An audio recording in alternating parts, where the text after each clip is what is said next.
Сәлеметсіздер ме? Бүгін сіздермен жабайы жусан туралы сөйлесеміз. Жабайы жусанның неге пайдасы бар екенін мен сіздерге айтып өтемін. Қалай дайындауыны көрсетемін. Жабайы жусан негізі асқазан ішек жолына пайдасы өте зор. Құрттар мен паразиттерге қарсы қолданады. Ас қорыту процесін жақсартады. Ішке бу, жүрек айну, тәбетсіздікке қарсы пайдаланады. Сосын тыныштандырушы әсері бар, ұйқысыздық пен мазасыздық кезінде көмектесуі өте зор. Сосын әйелдерімізге етеккір циклы бұзылған кезде немесе ауыр өткенде өте пайдасы зор бұның.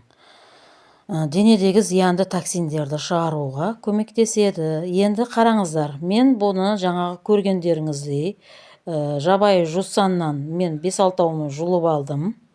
Жұлып алдым да салқынға мен, например, тапшанның үстіне қойып қойдым. Ол жерде күн түспейтін жер.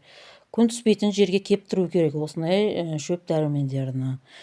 Күн түспейтін жерге қойып қойдым. Дәл осындай жағдайға келді. Азанда қойған болсам, кешке қазір ғана істеп отырмын мен бұны. Кешке істеп отырмын.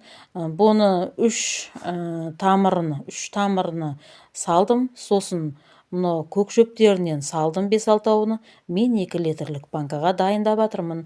Неге дегенде бізде 3 адам болып ішеміз. Мен бұны кешке қазірге дайындап жатқан болсам, бұны тұнып тұрады, азанғы уақытта ішеміз. Негізі бұны құрғатқаннан кейін кішкентай қасықпен, 1 қасықпен 200 грамм бокалға саласыздар. Сосын үстінен су құйып 20-30 минут қойып, тұндырып, сосын ішесіздер. Азанда кешке ішу керек.